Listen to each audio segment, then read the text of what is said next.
learned a lot about the male reproductive system. We've been learning a lot about the male products. So learning about these products in such a time when we have already restocked it in our Kenyan market. We have it available, so it's not going to be something that you learn and then you ask yourself, where are we going to get it from? So this is a very opportune time for us to learn about our ovary nutrition capsule. Personally, I think this is something that I have been praying for a long time to have in our addition or in our collection of the reproductive system products that we have, mainly for women and especially for women who go through infertility, who go through reproductive system problems. So this is a product that is very I don't want to say important because it's beyond important. It's a product that is very elite, if I can use that term. This product has come at a time when women in the world are suffering a lot, and most of the problems that we are going through is hormonal imbalance that has become a common problem for almost every woman. There's fibroids, there's ovarian cysts, there's PCOS, infertility is on the rise. So all these problems have one central point. And tonight we are going to dive deep to understand the female reproductive systems through our ovaries. That is the central point where we are going to understand the reproductive system of the woman and how generally the ovaries contribute to the general well-being and to the full health of a woman. So let us get started. So the ovaries, they are a pair of overproducing organs. That is, they produce the egg, and they maintain the health of the female reproductive system. The ovaries, just like their male counterparts, the testes, they are known as the gonads. This simply means that they are the primary reproductive organs. Now, women are typically born with two ovaries that stem from the uterus. So before puberty, ovaries are just long bundles of tissues. Before a young woman begins puberty, they are just long standing bundles of tissues. And when they mature, ovaries are about the size of a large grape. You can imagine they're very tiny, right? A large grape. And they lie on either side of the uterus against the pelvic wall in a region that is called the ovarian fossa. Now, they are held in place by ligaments that are attached to your uterus. So the ovaries have three functions. Number one, they shelter and protect the egg of the female, the eggs that a female is born with until they are ready for use. So they will shelter the eggs for a young girl and that a young girl is born with until those eggs are mature and ready for use. Number two, they produce the female hormones that are known as estrogen and progesterone. These are the main hormones that we know of as women, and the hormones that are mainly mentioned, especially when we talk about our menstrual cycle, when we talk about fertility in a woman. So number three is that they release one egg or sometimes more eggs in each menstrual cycle. Now, sorry, sorry. Now, now we look at next, and yes, one thing I need to mention about the ovaries is that all this happens or when they produce the eggs or the egg in a menstrual cycle. This happens in a process that we call the ovulation. So when we say a woman is ovulating, this is when your ovaries will produce an egg, or maybe for some others, both ovaries will produce each an egg. So this is now when we say you have an ovulation. Now we look at the hormones that the ovaries produce. Ovaries produce and release two groups of sex hormones we've already mentioned. One of them is progesterone hormone, and the other one is the estrogen hormone. And for the estrogen hormone, there are three major types of estrogen hormones. The three types include the E1, E2, and E3. I'll mention the E1, which is what we call the estradiol hormone. The estradiol hormone, which is the strongest or the most active and the most important estrogen in the human body. It is produced mainly by the ovaries, but a small amount of it is produced by the adrenal glands. Even the fat tissues produce a small amount of the estradiol hormone, which is a type of the estrogen hormone. And then, of course, they control what we call how your body behaves during pre-menstrual cycle. They are in charge of your periods, your menstrual period, your sexual organs or sexual characteristics. All this is controlled by the estradiol hormone. Then we have the E1, which is the estrone hormone, another type of the estrogen hormone. The estrone hormone is weaker. It's not as strong as the estradiol hormone, but it's also very important, and it is found in both men and women, and it is more or secreted more during menopause. It is not as dominant during a woman, earlier ages of a woman, but during menopause, that is when there is a lot of the estrone hormone being produced. That is a type of the estrogen hormone, and it is a weaker type as compared to the estradiol hormone. Then we have the third one, which is the weakest of them all, and it's called the estriol hormone. And majorly, it is secreted during pregnancy. It's the weakest, but it's mostly produced by your body during pregnancy. Its primary purpose, of course, is to strengthen the placenta. It's mostly to produce what we call to enable the baby or the uterus to hold the baby and for the baby to grow. That is why it's not as common during other phases of a woman's cycle, but it is mostly produced when a woman is pregnant. And then, of course, during other times, it's the weakest form of the estrogen type of hormones. Now, similarly, of course, the estrogen hormone, the estradiol, and all those others, they are responsible and they are instrumental in breast development in a woman, in the hips and the legs, that is, distributing fat in the hips, the legs, generally or basically zinachangia mwanamke kukuwa na figure 8, if I can put it like that. So when you see a woman has that African curvy or curvaceous body, mainly that's because she has a high or a good production of the estrogen hormone, and specifically the estradiol hormone. And then, of course, including enlarging the breast, and then, of course, the development of the reproductive organs. Similarly to the estrogen, and before I mention progesterone, I also want to mention that estrogen is also in charge of helping a woman who is going through what we call vaginal dryness, what we call low libido or low sexual drive. All this is regulated by the production of enough estrogen hormone in the body. And we have said estrogen is produced by your ovaries. Now, similarly to estrogen, progesterone plays an active role in the physical and the psychological well-being of a woman, contributing to the general health of more than just the female reproductive system. To a lesser extent, the ovaries will release the hormones, two more hormones called the relaxin, which happens before birth, that helps you to push and bring a baby into the world. And then there's also another minor hormone that is produced or secreted by your ovaries that is called the inhibin. It is important for signaling the pituitary gland to inhibit what we call the follicle stimulating hormone secretion.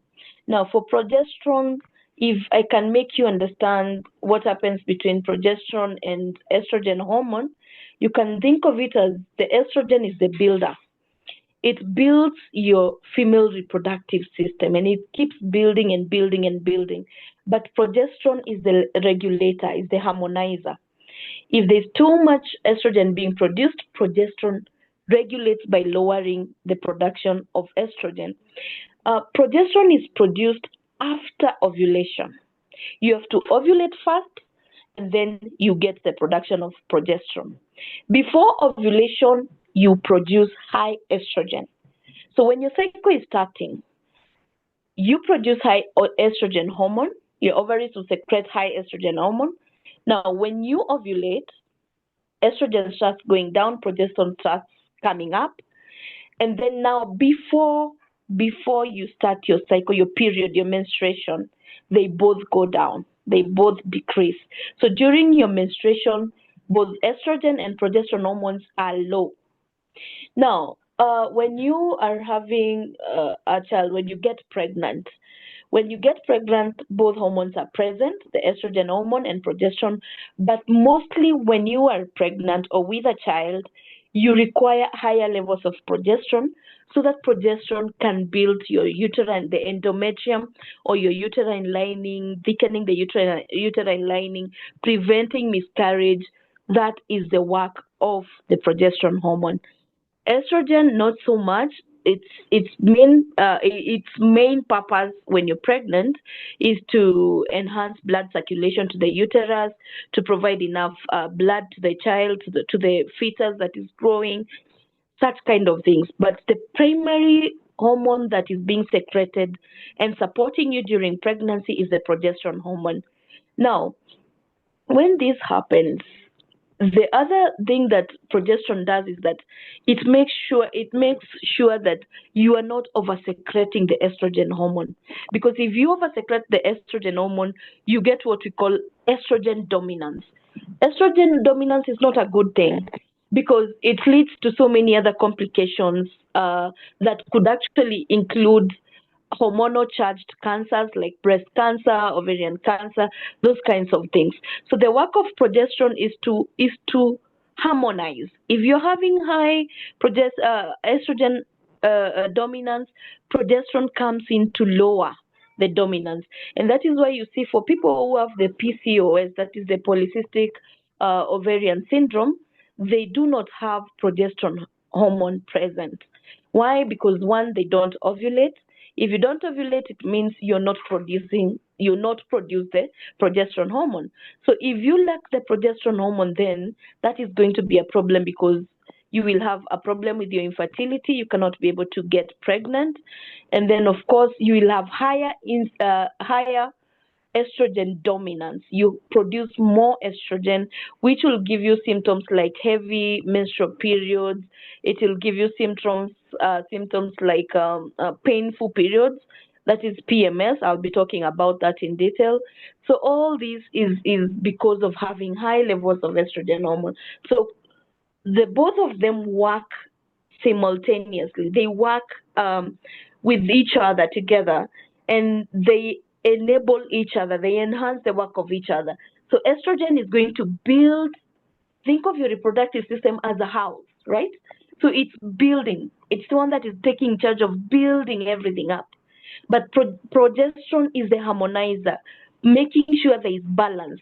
Nothing is in excess. Nothing is, low or less. So the work of progesterone is to basically bring that balance. Now, let us look at the next slide. We look at premenstrual syndrome. Premenstrual syndrome is a combination of physical and emotional symptoms that many women get after ovulation and before the start of the menstrual period. When you have finished your ovulation, your ovaries have released an egg. After now the ovaries release an egg and fertilization has not taken place, you now begin the next cycle, the next phase of your cycle, and this is where now your premenstrual syndrome starts. Basically, these are symptoms that you experience during this time, and they are majorly contributed by the fact that, like I have said previously, at this point, both the estrogen and the progesterone hormone in your body are going down. Estrogen inashuka, progesterone inashuka. So what happens at this point? Your body is is almost crashing, and you must feel the impact.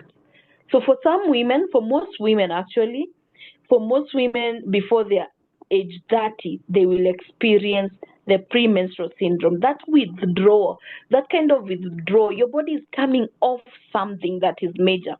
So you must experience the shocks. So women in their 30s are most likely to have the PMS. Researchers think that PMS happens in the day after ovulation because estrogen and progesterone levels begin falling dramatically if you are not pregnant. I have said that. Now, it's estimated that as many as 3 of every 4 menstruating women, can you imagine? 3 of every 4 menstruating women have experienced some form of premenstrual syndrome. Some women get their periods without any signs of PMS or only when only very mild symptoms. There are some people who will just tell you, my periods are normal. I don't feel anything. I'm okay. In fact, I don't even feel like I even have periods. I only just know I have periods because I see them. But for some others, it is quite an adventure.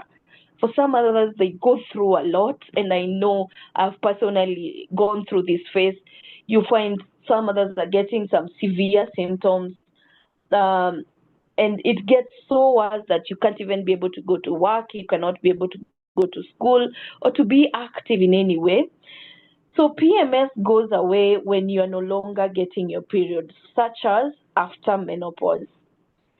After pregnancy or during pregnancy, of course, you're not getting your period, so you cannot expect to have the PMS or the premenopausal or premenstrual, sorry, the premenstrual syndrome. Now, after pregnancy, PMS might come back. For people who have been experiencing the PMS, it might come back when you are done with your pregnancy, you are pregnant, you've given birth, maybe a few months after, you might start experiencing again the cramps, the mood swings, the fatigue, the tenderness of breast, all these symptoms of PMS. For some others, it's so severe that they get a severe version of it, if I can call it that. There are those that get a really, really severe kind of the PMS that is called the premenstrual dysphoric disorder, the PMDD. Now, this one is a more severe version. For this one, you'll find that the symptoms are depression. Some women will get depression, complete depression, total shutdown, and it could accompany mood swings. They are very irritable. They have mood swings, could be high, could be low. You can even mistake it for being bipolar. And some others have anger, a lot of anger, a lot of anxiety, a lot of feeling of overwhelmed, difficult even in concentrating, and it's like I've said, it's a gigantic PMS. Kuna wale for sure as women when I experience when they're having their periods, that period when you're experiencing the premenstrual syndrome, when I experience a lot of it, a lot of the symptoms. So this one is just a small number of women, a small percentage, but yes, indeed, there are those that suffer PMDD. Now, you can be compassionate about it for those who are going through that, and you can, of course, be very understanding. Let us look at the next slide. We talk about menopause. Now, menopause, it commonly gets a bad reputation as a point in life when hot flashes, overactive bladder, and other embarrassing symptoms begin. Most women reach this milestone somewhere between ages 45 and 55. In fact, it's during perimenopause, that is the months or years before you actually hit menopause, when the main side effects happen. You see, you achieve menopause itself 12 months after your final period. That is, if you go your final period and then you go for like a year without getting period, and you are within that range that I've mentioned, ages 45 to 55. And of course, I know there are others who get earlier menopause, who get what we call, they go through menopause at earlier menopause. Some even experience menopause at 38 years. I have seen a woman who has experienced menopause at 35 years. So yes, we know that one is an abnormality, but yes, if now those 12 months, that period is when now you experience what is called after that is when you experience what is called the post menopause. You see, at this point your hormones can begin to decrease, can begin decreasing. That is in your early 30s. That is why when we encounter women who have not given birth at the ages of 35, we tell them that you are at risk of what we call ovary decline. And this one is something that women need to be very, very much aware of, because you're encouraged to give birth at your earlier years. When you are beginning from ages 35, that is the most common. Others have even started ovary decline as early as 30 years, but it's common when you are from 35 years going on 40, 45, all the way to 50. And at this point you suffer what we call the ovary decline. So what happens is that your hormones, they begin to decrease, and they may continue like that into your 40s and your 50s. This is now what we call the perimenopause, or the transition to menopause for most women. The good news is that achieving postmenopause is a milestone that comes with its positives and negative effects. On one hand, you might not have to worry about dealing with periods every month, every time of the month, all right? And of course, no cramps, no backache, no headache, all those mood swings, all that, all that baggage of period every month, every month. It's a plus because you don't get to deal with that. But then again, remember, you can now also, when you achieve menopause, you can no longer be reproductive, or you can no longer be able to have children or to give birth. Again, uh, you no longer have to concern yourself about unplanned pregnancies. That is also another plus. You now, excuse me. Hi. So you no longer have to concern yourself about with contraceptives, because now at this point you cannot be able to have children. So again, it becomes a plus for you if you're going through menopause. So although not a given, even hot flashes fade, and once you've reached the postmenopausal stage, everything now settles down for you as a woman. However, postmenopause can bring new health issues. Some are part of the typical aging process, others are unique to the decrease in your body's natural production of estrogen hormones. Let us look at the next slide. We look at the postmenopausal health condition. With a decrease in estrogen, your body's major system can be affected. We don't fully appreciate the natural hormone estrogen until it's gone. You see, this humble hormone is essential for maintaining the health throughout a woman's body, and not just the reproductive system. With a decrease in estrogen in your body's major systems, they can actually be affected too. I want to take us through the systems or other parts of your body that estrogen relates to, and I want to explain to you how it relates, and how now your body is affected once you are at postmenopause.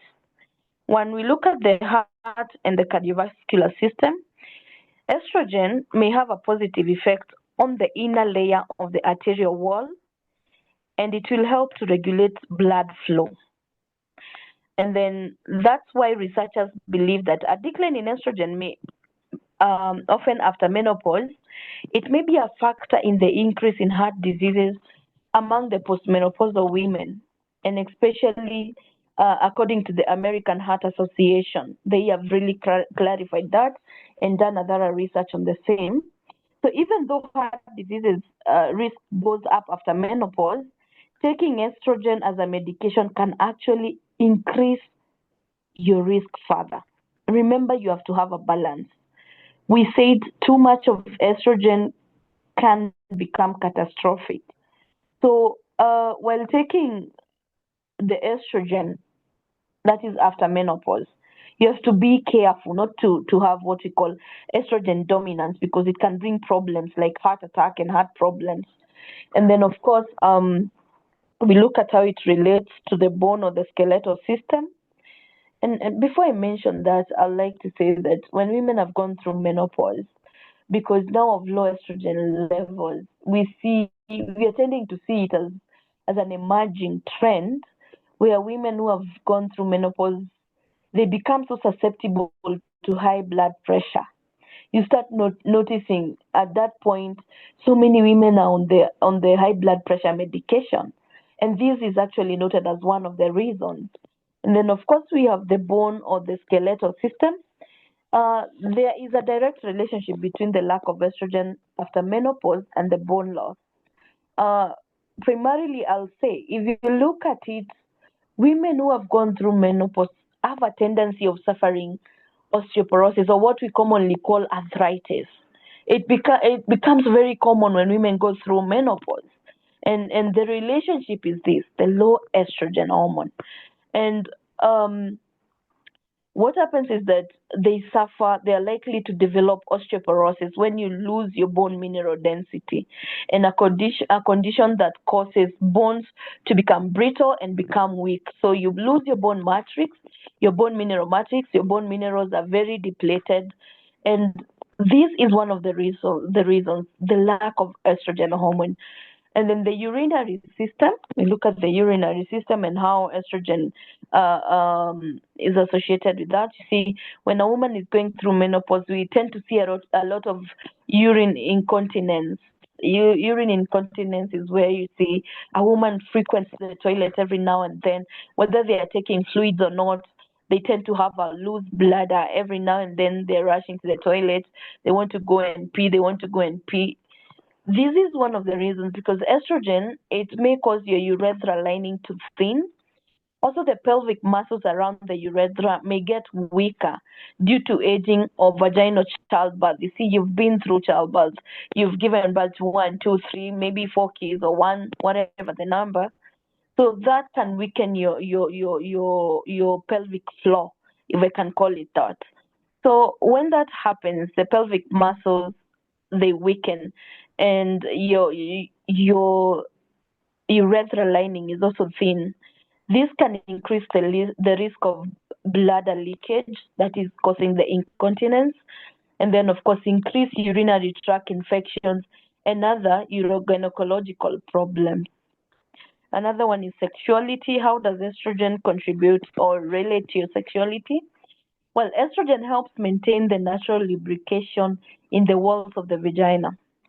Lowered estrogen during menopause causes the vaginal tissues to become thinner and more easily irritated during sex, or they even dry out. That is why women will experience vaginal drying out. And this is not just for menopausal women. I want to also include women who have low estrogen levels, women who, and I've seen this trend in women who have been on contraceptives. I don't want to mention any names of contraceptives at this moment, but women who have been majorly on contraceptives that lower the estrogen production in the body, they experience this kind of symptoms, the dryness, the itchiness. All this is a contribution, because estrogen is supposed to help you have the lubrication.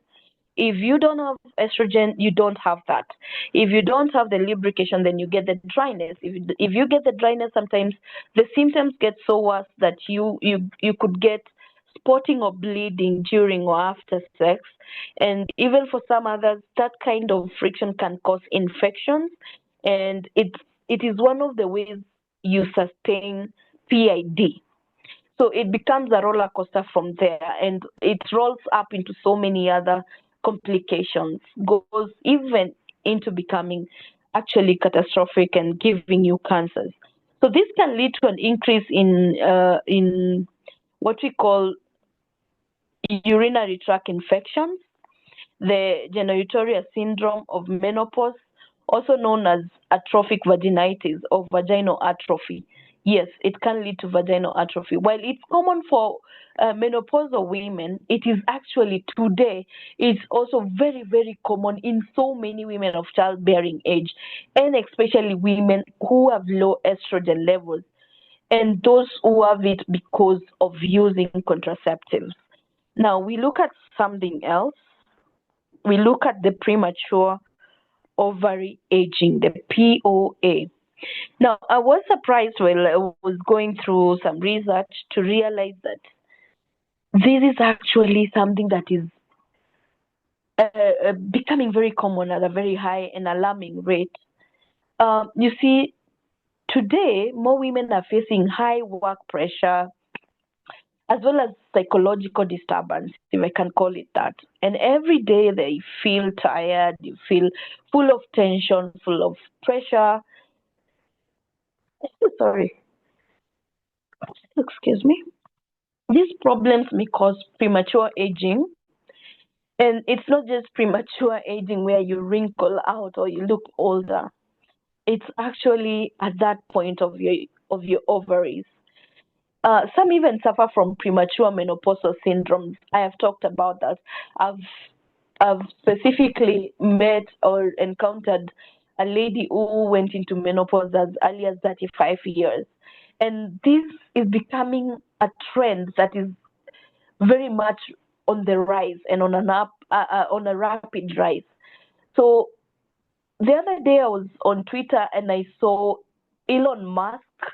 He had put a tweet about the trend that is happening today in Europe, in America. He basically targeted those two continents, and he was putting a very scaring trend, a diagram.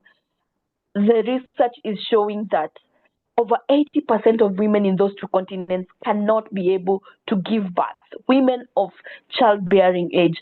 Infertility is becoming very, very much on the rise. And it was targeting those two major continents in Europe. And I forgot to put this data in this presentation, but maybe next time when I have the opportunity, I can share it with you. And I was looking at that and I was saying, it's only that you've not mentioned Africa. Most of us distributors have encountered countless numbers of women here in Kenya, in Africa, who are going through secondary infertility, primary infertility. It is on the rise. And most of the time, you find that most of the symptoms that we get when we encounter clients who have these common problems, most of them are hormonal imbalance. Hormonal imbalance is on the rise, and then we have cold ovaries and cold uterus, cold ovaries, and then we also have some other that you cannot even explain. Even after giving all the, the unblocking the tubes and all this, they have gone through the laparoscopic surgeries, they come to our products, and it becomes so hard. But then I realized there's something that I've also been doing, and we in Greenwald have been doing, and somehow I couldn't explain it to myself. But after going this presentation, after going through this new product, I've been able to understand what the problem has been all along, or for some instances, is that sometimes when a woman has infertility issues and they come to us, we give them our package. When you add Ganoderma and you add our A Power and ginseng, they automatically just, they are able to conceive, and it works like a miracle. So when I was one of my clients, not just one, so many of my clients, when you give them the products, you give them A Power, you give them Ganoderma, you give them ginseng as part, alongside the uterus cleanser and all the other package products in our package, they tend to ask, why are you giving me A Power for immune boosting? Why are you giving me Ganoderma? It's not mentioning anywhere anything to do with the reproductive system. If anything, our A Power description talks even more about HIV and AIDS. So sometimes a client will tell you, Toa Hio, I don't want this product. And it's very expensive. But then I have seen it as a tendency that most of the time when you give the A Power and you give the Ganoderma and you give the ginseng, they work like a miracle, and that person conceives much faster. So up until now, I wasn't able to put that into the reason why. Yes, I know Ganoderma is it's an adaptogen, yes, but I was not able to relate with why it's helping. And this is why it's helping because according to the survey, 27% of women in their 30s, they have an early menopausal symptom. Premature ovary aging is one of the reasons for premature aging. Now, if left untreated, it significantly affects your health.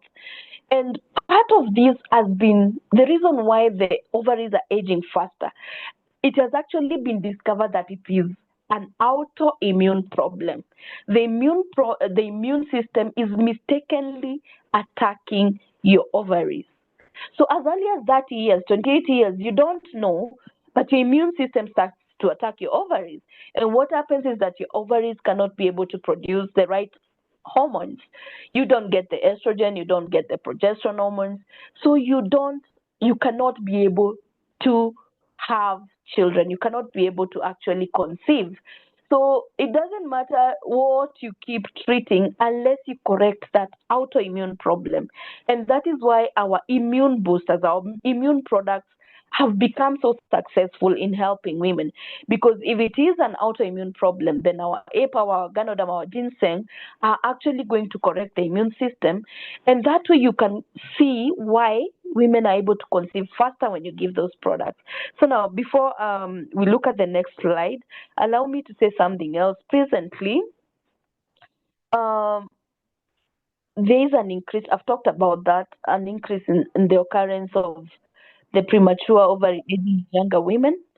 Now, they have the thought the thoughts of having no menstrual cycles may be better. Therefore, some women, yes, some women will tend to see it's tiring to have periods every now and then, every time. So for some women, if they don't have periods, they're at their early ages, they're 21, 20, 21 years, 23 years, you feel like it's good because I don't even have to use the contraceptive.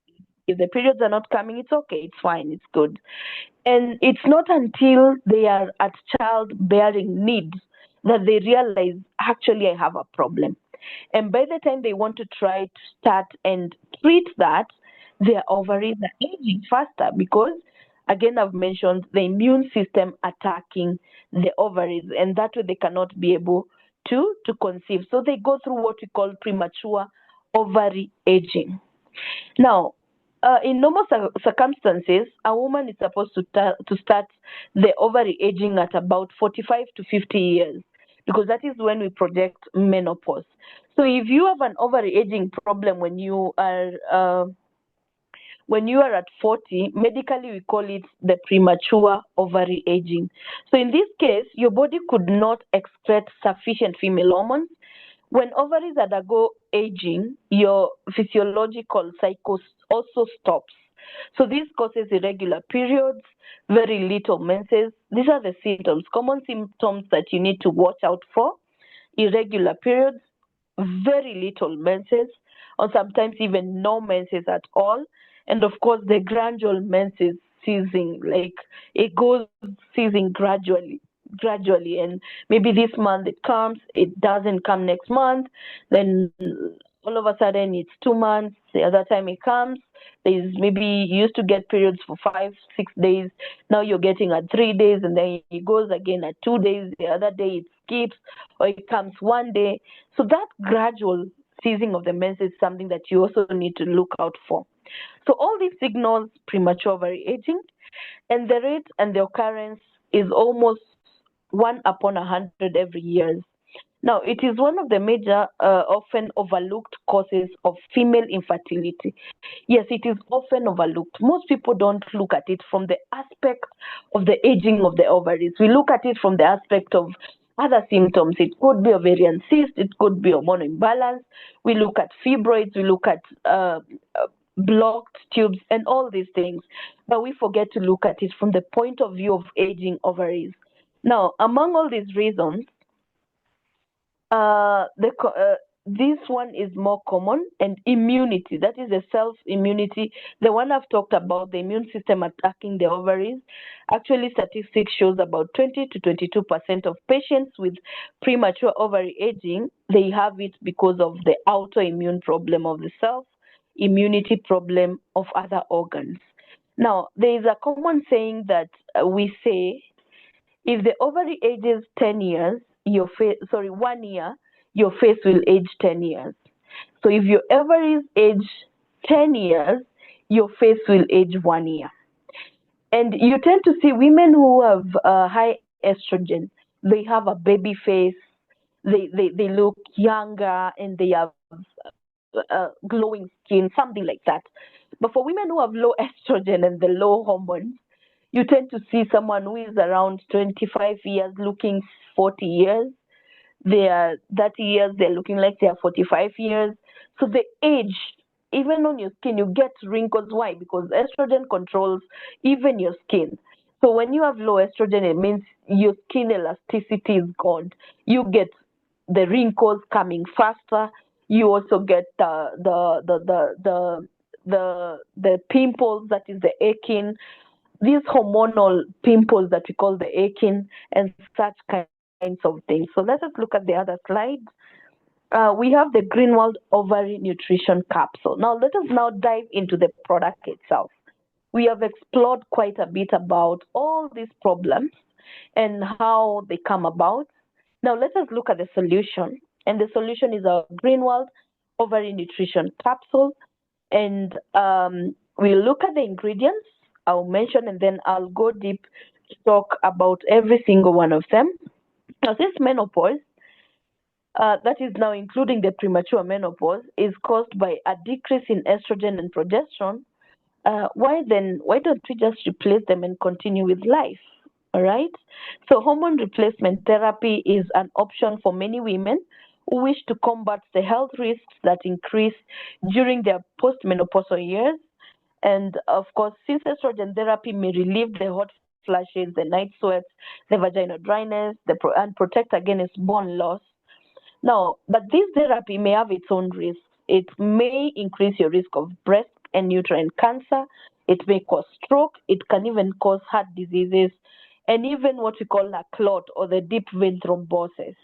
So you might wonder, what then can we do to take our control back? And this is where our Greenwald Ovary Nutrition Capsule is coming in. This capsule contains some very good ingredients here. It contains soy isoflavones. It contains the Colacori acini or the Agiao. It has the black beans. In Kenya, we call them jahe. And that one is very interesting. And then it has the Radix angelicae, juricae, or the baiji. It has Ganoderma lucidum spores, of course. And then it as its main ingredients. Those are the main ingredients. So with all these, the benefits of all these ingredients, our ovary nutrition capsule will solve all these problems. So I want us to look at each and every ingredient one by one real quick. And we'll begin with the soy isoflavones. Soy, like the name suggests, when I say soy, you think soy power, or you can think the soybeans, the soya beans. So yes, they are a type of plant-derived phytoestrogens. Phytoestrogens, they are compounds that mimic the estrogen activity. They tend to mimic, I've talked about estrogen when I was starting the presentation, and I've given you the 3 types of estrogen and how or when they are most dominant. So plants can produce these phytoestrogens, the phytoestrogens. These are estrogens that resemble or they mimic, they tend to behave or to perform the functions of estrogen, the estrogen that we have in our body. So if you don't have or you have low estrogen, you can use the plant phytoestrogens, and these compounds, they mimic or they exhibit estrogenic activity in the body.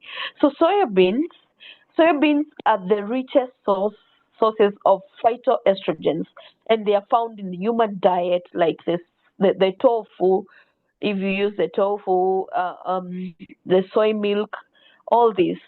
And then, of course, we have they're found in the human diet. That is the main reason why soy has been receiving so much attention from the scientific communities and the wider public. Now, soya has been consumed by humans for more than 6,000 years. Can you imagine? That's a very long time. Now, since East Asian countries like India, China, all these East Asian countries are known to be very huge consumers of soy products or soya. They are also seen or they tend to have smaller rates of breast cancer. Breast cancer, they have smaller rates. Uterine cancer, osteoporosis, prostate cancer. Researchers suggest that these have something to do with soy consumption. While we here in Kenya, in Africa, we are seeing cancer is wreaking havoc. I mean, right now, cancer is something that is putting everyone, on the jitters. Because every now and then there's breaking news, there's everyone saying cancer, cancer, cancer, cancer.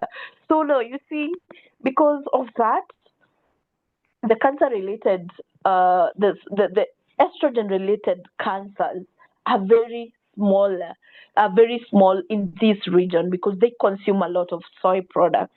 Now, soy isoflavones in the soy are molecularly similar to the structure of estrogen produced by the human body. I think I've mentioned that. And they have a tendency to bind to the estrogen receptors in the body. I think we have mentioned this time and again when we talk about our soy product, that is the soy power capsule. And we see that they may also, the isoflavones, they may also inhibit the activity of natural estrogen and interact with the certain enzymes that control the androgen production. And the androgen is the hormone that is common for male. Now, this has been well documented in a huge number of studies, as explained in a research article published by the Environmental Health Perspectives. And according to Harvard Health Publishing, the effects of soy on hormones in people assigned female at birth can be to either increase or to decrease the effects of estrogen, which may affect or benefit both those who are younger and older. What does that mean? Most phytoestrogens, they are known to behave in this way.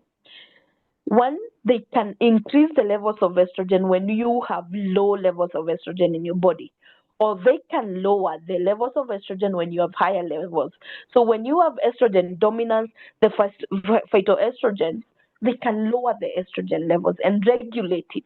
So they bring a balance. They make sure that your estrogen is balanced. That is why we use them mostly to balance your hormones. That is why we give our soy power capsule to help balance your hormones. Now, we around menopause, when estrogen levels dramatically fall, the isoflavones can switch roles and are thought to help modestly supplement low levels of estrogen.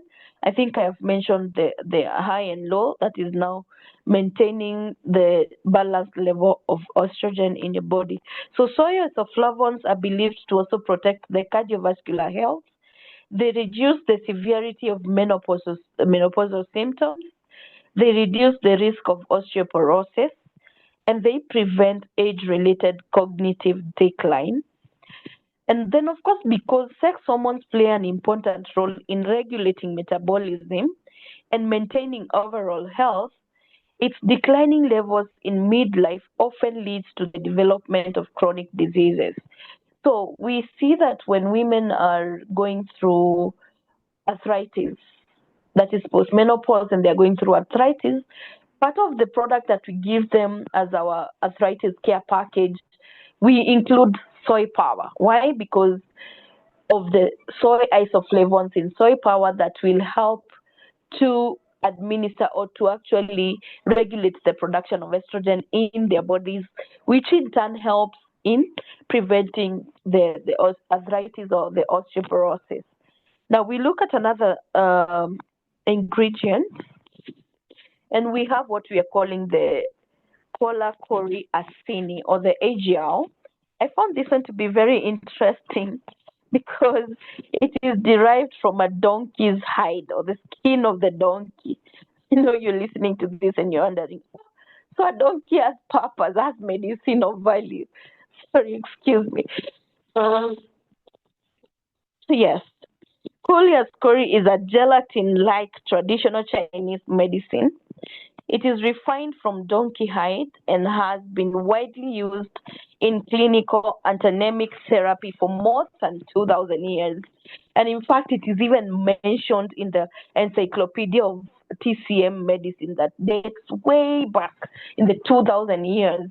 And this book is actually called the Shengnon's Materia Medica. It is like a book that details all the herbs that are used and how important they are, from the most important to the least important, and it dates back to all those many years, 2,000 years ago. Now, this AGL, it has the efficacies of nourishing blood, replenishing qi, expelling cold, nourishing the liver and the kidney, and regulating the menstrual cycle.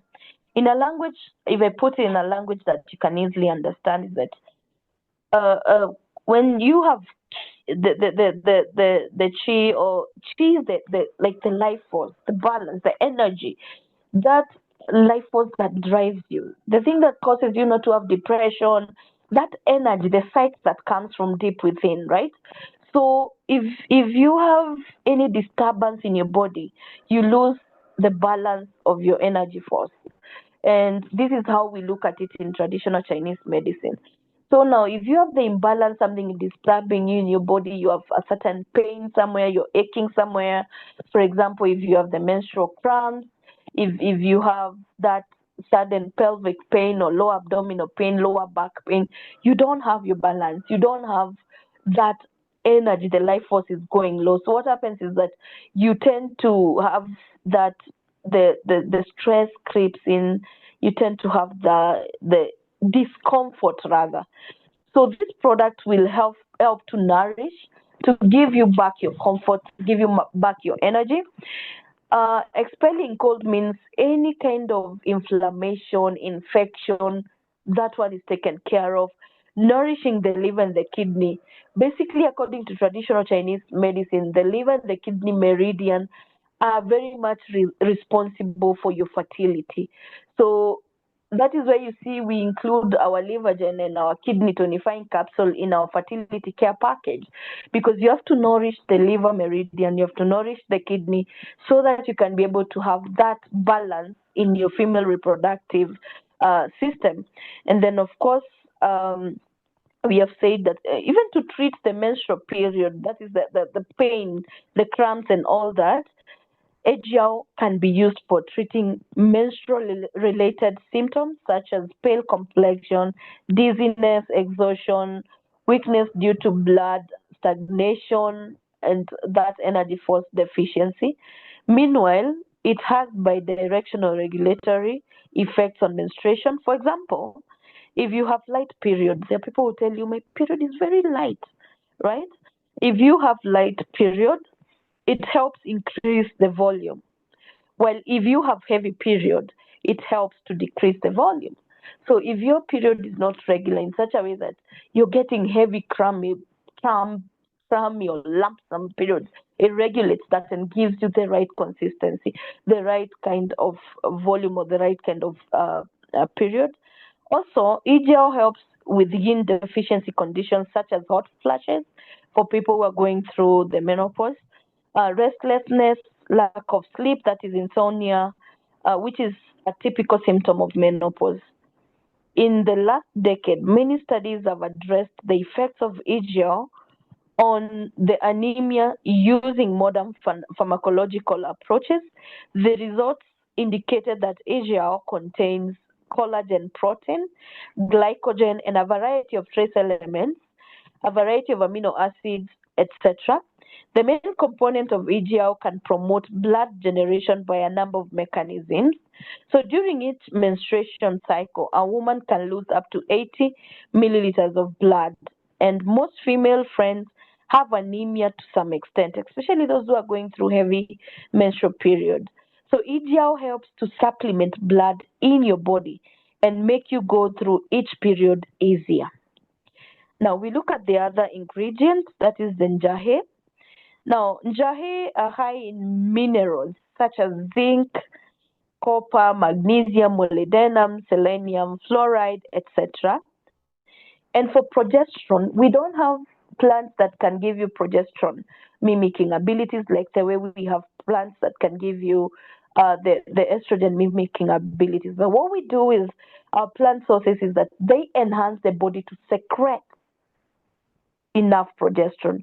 And what are the sources that do that? They include zinc, copper, magnesium, molybdenum, selenium, fluoride, etc. These will help your body to actually secrete enough progesterone hormone. Now, they have a numerous benefits, including delaying aging, a process, and then, of course, thinning blood. And according to TCM or Chinese medicine, Njae have many health benefits. That is the black beans here, such as helping clear internal heat, nourishing the liver and strengthening the kidneys. In TCM perspective, the kidney governs birth, growth, reproduction, and development, and it is important for sexual health. And black beans, that is njae, are often considered as a kidney tonifying food. Let me tell you, I'm one of the people who used to say njahe belongs to the hardware. Inafaa kuuzwa mali kokoto inauzwa. So I hate njahe and I did not like it as a food. But after going through this amazing presentation and learning the benefits of njahe, I think now I can start cooking it and eating it and saying it does not need to be sold in the hardware where cocoa is sold. So black beans also contain the phytoestrogen as well. So eating jahe on a regular basis can serve as a safe and effective that is the phytoestrogen supplement, and has been shown to benefit the ovarian and uterine health. Jae are also high in fiber, about 4%, so they can promote the digestion and can relieve the menstrual constipation. That is the constipation that a woman feels when you're going through your period. And basically, going back to my contemporary culture, I've seen whenever a woman is on her periods, my grandmother would cook njahe for you. Or when you just gave birth, they cook njahe for you. I did not understand why, but now I think it makes a lot of sense. We look at another ingredient, that is the baiji. Baiji has been used by TCM practitioners for more than 2,400 years, and basically it's just like the gelatin, that is the Ijiao. This one has also appeared in the famous Book of Shannon, and of course it has a warm. It is medicinal properties are relatively warm with a pungent taste. This herb is used to expel dampness and wind colds and to ease pain, that is pain and inflammation. Since excessive whitish vaginal discharge is considered to be the consequence of accumulation of dampness in women's bodies, Baiji helps with this condition. Besides, it also improves blood circulation and regulates menstruation, especially dark colored menses. So dark colored menses, and then of course the discharge, abnormal vaginal discharge, that is what it deals with. So it is going to correct the abnormal vaginal discharge and including those that don't even have the vaginal discharge. Now, we look at the other ingredient, the Ganoderma lucidum spores. I think we have a product called Ganoderma that contains this as a primary ingredient. So being a powerhouse of nutrients, Ganoderma lucidum is called the king of herbs. And it has been used for thousands and thousands of years in TCM as a miraculous herb for promoting health and longevity. You see, it's an immune enhancer and an adaptogen and a liver protector. It contains organic germanium, which can increase the ability to transfer oxygen to the blood up to 1.5 times. The polysaccharides in Ganoderma can enhance the immune system and kill pathogens and microbes. Yeah, Ganoderma could help alleviate menstrual cramps, dizziness, irregular menstrual cycles, and actually reduce the risk of female reproductive system tumors. Besides, since abnormality of that is the autoimmune problem that I talked about is a common cause of premature ovary aging, Ganoderma with its immune regulation properties will help to delay the ovary aging and promote the general well-being in women. Ganoderma lucidum spores is invaluable to human health and 70 times more potent than the precious medicinal Ganoderma lucidum mushroom. 1,000 kilos of Ganoderma lucidum can only yield 1 kilo of spores. That's why we put Ganoderma lucidum in this product. It is very, very vital and very special to this regimen. We look now at the capsule now, combining all these ingredients and putting them together. It's bringing now all the benefits, the health benefits of the precious product called the Greenwald Nutrition Capsule, which will help with the common female disorders related to the female hormone imbalance, including the premenstrual syndrome, that is the PMS, the postmenopausal syndrome, the premature ovary aging, etc. So for female friends with these conditions, you can take 1 to 2 capsules each time, 1 to 2 times each day according to your needs, either for prevention or for the alleviation purpose. You can use it as a preventive measure. You don't need to wait to have the problems. I always tell people, use our products as a preventive measure because prevention is sure. Then even if you have the problems, you can use it as a treatment, as an alleviation purpose. And then, of course, we have the precautions. Do not take this product when you're pregnant, when you're lactating or breastfeeding your young one, or people who are allergic to any of the ingredients I have mentioned above. And with that, I want to call it a night. I want to thank you so much for listening, for attending. I hope you've really learned a lot. And I hope at this point now you will be able to recommend this product to every girl, every lady, every sister, every mother, every grandmother, every woman out there. This is a product that is for everyone. And my takeaway is that this product will actually give you lasting beauty and you look younger when you use it, because if you go through all the benefits that we've learned, all the ingredients, then you see if it is reversing the age of your ovaries, then it is also reversing your age as a woman. So use it to actually feel better, to have good health, and to look younger. Thank you very much. Let me give this meeting back to you, Mr. Fred.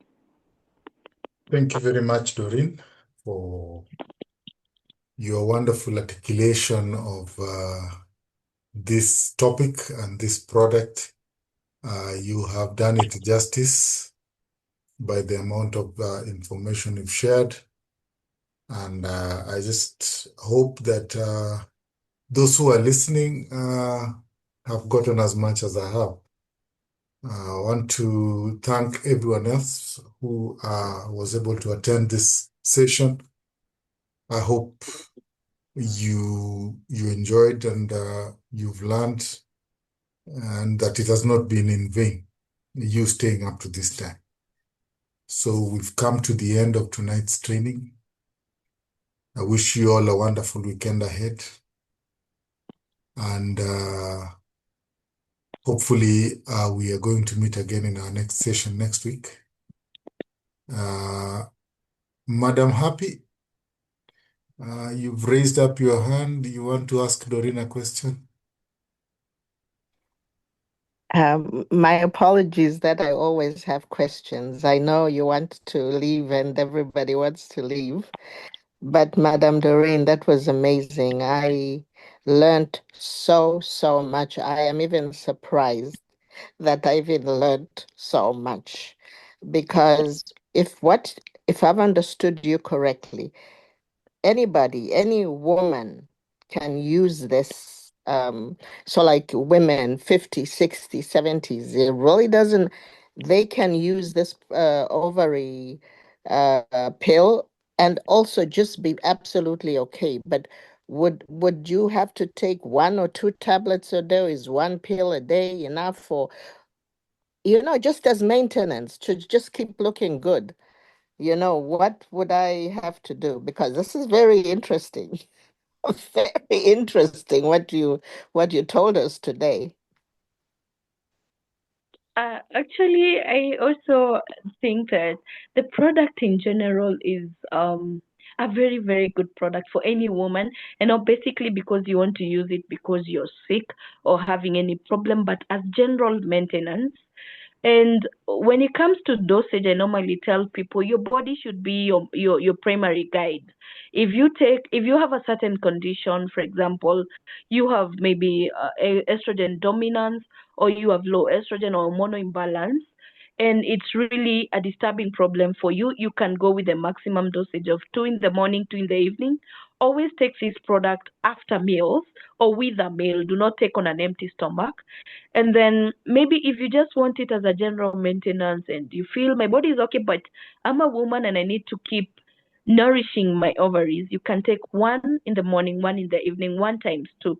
So basically, let your needs guide you on the dosage. But if you're giving it to someone with a problem, and of course, you also have to consider their body weight, because if they are extremely weak or underweight, you don't need to go with a higher dosage. Remember, it contains ganoderma and other such ingredients, so you can regulate the dosage according to the needs that you have.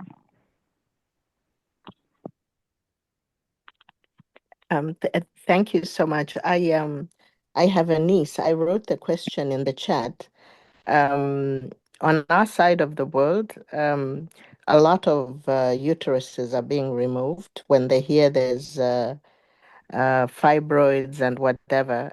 And so now when it becomes personal, a relative of yours is being affected.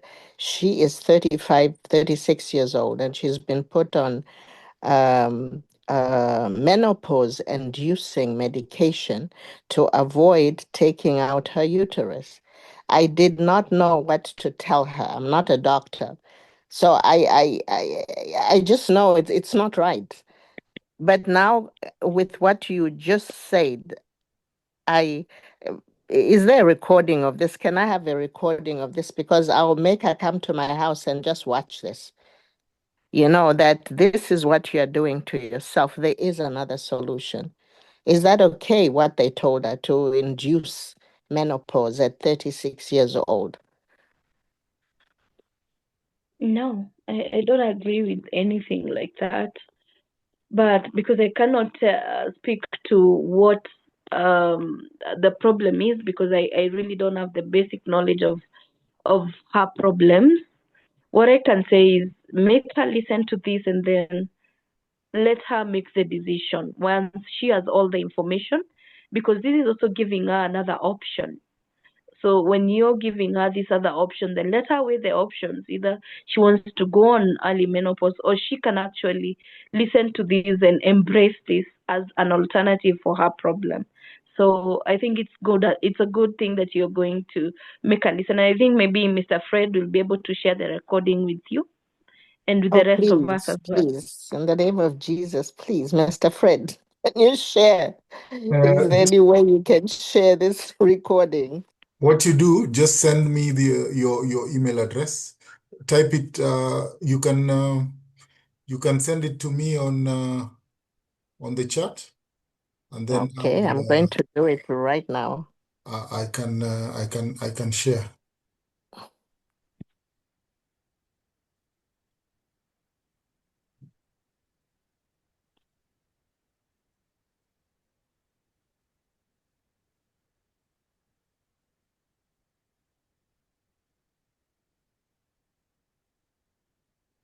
I have sent it. Oh, this is so amazing. Okay. Let me just change what the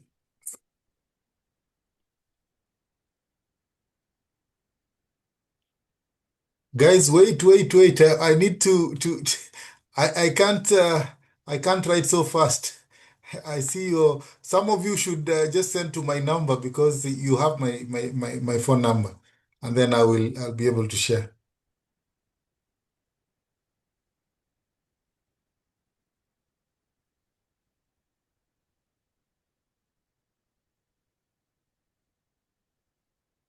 I think, Fred, I can see someone who is saying the price is not on our price list. Yes, the product has just been announced in the country this week. It's a new product in Kenya, and the price was actually sent on the groups, so you can check on that as well.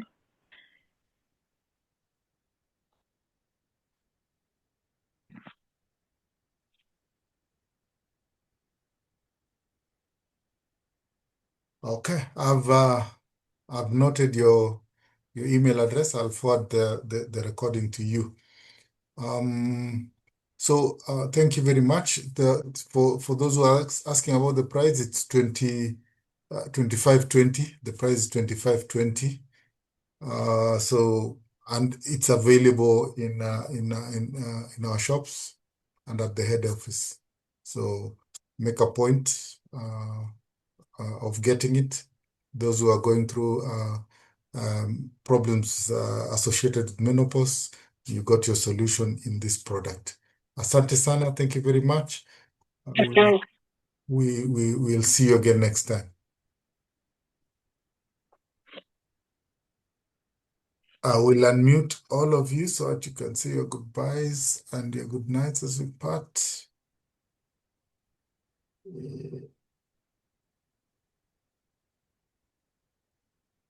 You have all been unmuted. Good night, Madam Doreen.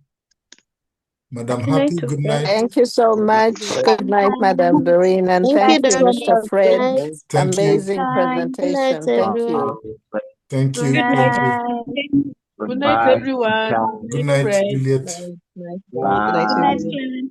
Good Good night. Good night. night, everybody. Good night. Good night. Good night. What amazing. was powerful. Thank you Really so much.